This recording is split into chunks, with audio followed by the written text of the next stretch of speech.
Today I'm taking you behind the scenes of the new HamShackTV studio. Stick around.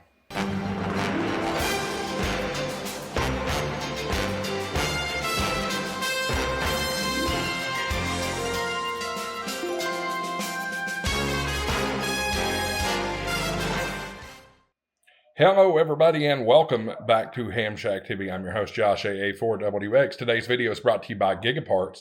Check out Gigaparts, guys. I love Gigaparts. They're such a great company, great store to check out. If you're in the Huntsville, Alabama area, go check out their store at 6123 University Avenue there in Huntsville. Or you can shop in your socks at gigaparts.com. And if you use coupon code HamShackTV, you get double rewards points. But don't stop at double rewards points. Check out the Gigaparts Rewards Plus program, which is fantastic. You get 4 times rewards points. You get perpetual warranty, you get extended return windows, and all kinds of extra great goodies.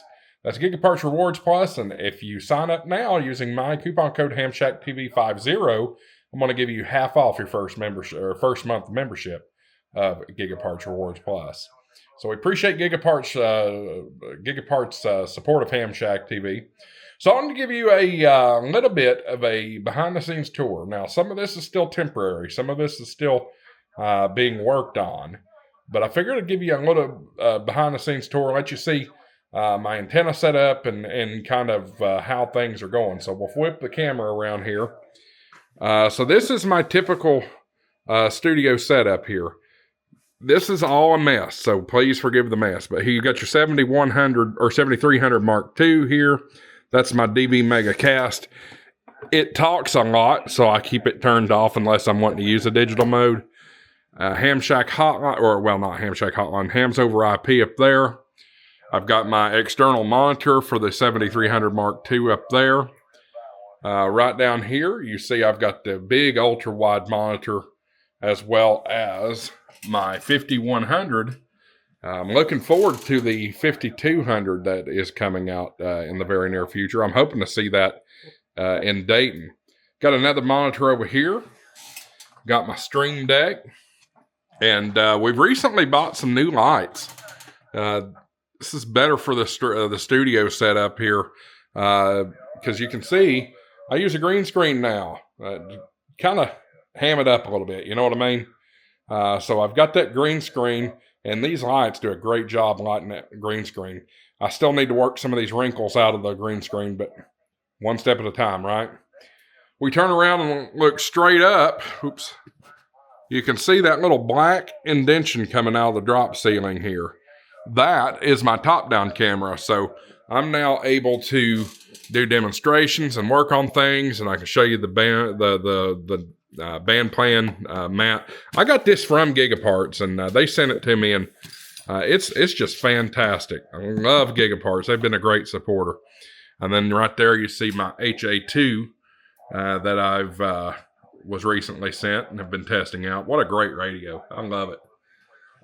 We move up top here, and all kinds of stuff going. I've got my Think node. I've got my All-Star node is hiding behind there. Got my business cards here. Let's see here. So there's the All-Star node. You can see that. Anytone 878. I've got the Kenwood D75 there. My Yaesu FT5D. Behind there, you'll see a big drop-in charger. That's for my Motorola that I use for business band. Up there, you see my TYT, as well as another Motorola. That's 2 meter 440, I believe. Various other HTs in here. I've got my little QSL card book there. And just all kinds of stuff. It's still a mess, folks, but we're getting to it. So let's turn around here and we'll take a look at a few other things. All of my some of my awards, not all of them, are up there on the wall as well. My DX World Award, my Work at All States from the ARRL, International DX or Digital Contest, second place in Tennessee and second place in the Delta Division, as well as my Continents of the World Award. Got a little bookshelf with things on it. There's a little power supply down there I haven't ever made any use of. Got a couple of lights. These are new. You're going to see these used at Dayton. But I've got a little mixer down there that we'll be using. I've got my World Radio League mug with a not random 9-volt battery in it. Love this. And then I've also got a ham radio prep mug with the phonetic alphabet. These are fantastic. All these cool things were sent to me by World Radio League. There's that DACA backpack for Starlink Mini. Love that. And then now we get into a little unrelated ham radio stuff. This is just a joint space here. See kids' toys and things like that. I've got a nice little gas fireplace of gas logs over there. And then we have a drop ceiling. And that's one of the things I loved about this particular space down here. It's easy for me to run coax. So ultimately, all of my coax will go over through here and then eventually, not through the window. I've got a good little window cut thing right there. I guess you call it pass through. We're just utilizing that on the short term. We'll eventually be running that directly outside. So right now, the VHF is in the backyard, but the HF is in the front yard. So here's what we're going to do. I'm going to take you outside and show you what the HF setup is with my Wyndham antenna, G5RB Wyndham. So we're back in the main level of the home here. And we're going to try not to get wet here because I have my sprinkler running.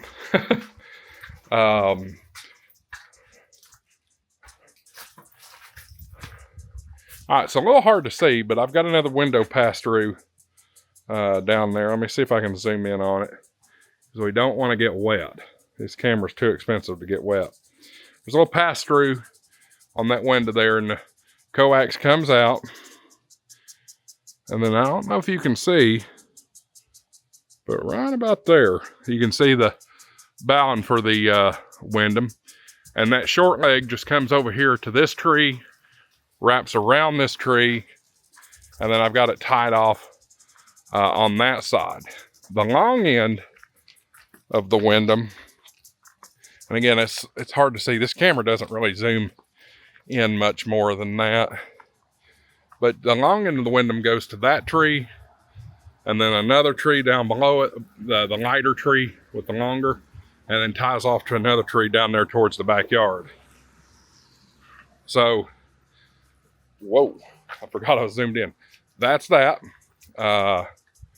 Again, that's temporary. Eventually, I believe we're putting up a tower and going to relocate some things and things like that. So now we're going to go into the backyard. I'm going to show you the VHF setup. Started on building this out last night. I wanted to affix the mast to the house, but honestly, it's too high. The ladder is just too high for me to get the ladder up where I need. Ooh, about just blew out my knee. It's too high to get the ladder up high enough to affix the mast to it. All right, so here we are in the backyard. I got a nice little screen porch back here too. Of course, Charlotte's back there hanging out. We got this big oak tree, and you tree folks, you probably are screaming at me saying it's not an oak. I don't know anything about trees, so that is what it is. So there's that window pass through I was showing you coming from the laundry room. And it just comes right out through there, runs along the ground. And then I've got the J-pole on that mast attached to the tree. And then what we did was we just screwed a mast clamp into the tree here. Again, this is probably a temporary setup, but it certainly works.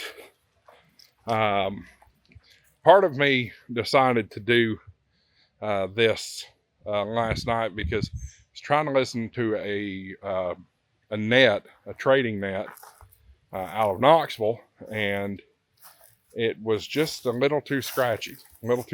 So I knew at the time I had that J-pole just ground mounted. So I knew I had to get it up a little bit, so we did. The ultimate idea was to mount it right there against that soffit up there, but again, too narrow, couldn't be safe enough to climb up there. And I don't do ladders very, very well, especially freestanding ladders. So another quick look around. This is the backyard of our new home. I got me an old burn barrel because when we got here, there was a ton of storm debris, and I'm still working on cleaning that up. You can see some of it there. Some of this up here, some of this storm debris is just stuff that, you know, I've had to tear down, dead trees, things like that. You can see we've got a lot of dead stuff in these trees. So we're just cutting down little bits at a time and then burning it off. I need to mow the yard, so don't look too close to the yard. But my belt broke on my lawnmower, and I've already had a couple of people come look at it. Too complicated, so they've called in the expert, and he'll be coming to do that tomorrow. So we've got about a half acre here, a nice subdivision, friendly people so far. So we're happy with that. We're very happy with that. And then, so yeah, it's a great little home. My wife and I have decided to try to increase some privacy among us, especially with getting a little bit bigger profile on YouTube. We have made the decision to keep a little bit of privacy. So my QRZ profile is now a post office box along with my ham radio license. And then I'm not going to show you a whole lot of areas in the house for that purpose. But I'll show you, I do have a pretty decent garage here. This is a mess in here right now, but you can see, let me turn the light on here. Here's my mower, and you can see the deck off of it. And yeah, belt's pretty well toast. It's sitting on the belt right now. I can't show you the belt, but I have about a 15-year-old Murray M195 42-inch deck, and I was mowing the other day, and it just decided to give up the ghost. It wouldn't pull up the hill, and we learned that both the deck belt and the drive belt were both shot in it, so we had to do that. I always keep a garage radio too. I don't know if that's something I've ever shared, but right there it is. Little Radio Oddity. I picked that up at Dayton last year. It's a good old radio. No issues with it. And then I have a terrible, I try to keep this organized, but it just never works out. But I got these cabinets off of Facebook Marketplace a few weeks ago, and they've been phenomenal. I've got power running in on this particular level, and it has all the chargers for my all my battery operated stuff. So yeah, pretty cool. All right, guys. So that's about going to wrap it up here on this episode of HamShackTV. Figured we'd just make a little freeform impromptu video and let you guys have a look at some of the new digs and let you know where we are on setting up the equipment. By the way, this is my pride and joy, this screen porch here. This is part of what sold me on the house. I've recently installed that fan. Matter of fact, I installed it yesterday. It's a plug-in fan, but it mounts to the ceiling, and it's great. We got a nice little rug here under the table, stereo up there with 2 speakers, and then yeah, it's pretty nice. The only complaint we've got about this house is those guys are right there. We have had, this place is ate up with carpenter bees. There's another one. So I've got these little traps. I've got 3 of them on the outside of the screen porch. There's another one, but I've also got one on the inside. These haven't trapped anything. And I don't know about you guys. I was skeptical about these to begin with, these little traps. Maybe they'll surprise me, but they've been hanging for about 2 weeks now and they haven't caught anything. But the outside of my deck is starting to look like a cheese grater. So we've got to nick these things in the bud real quick. So anyway, again, that's going to be about it for today. I love this space, this little screen porch. This is nice. A good place to come out and relax. I'm looking forward to the first thunderstorm that I can come out here and just sit and watch the thunderstorm. It's going to be awesome. But great place to come out and sit, relax, listen to some music, drink a cold one, and maybe even have a sit-down talk with you guys outside of the studio. So again, guys, thank you so much for watching HamShackTV. Thank you for being a subscriber. And if you've got any ideas or tips about the antenna setup, drop them in the comments. I'd love to hear what you got to say. Thanks for watching, guys. We'll see you in the next video. 73 AA4WX, WSCB 693.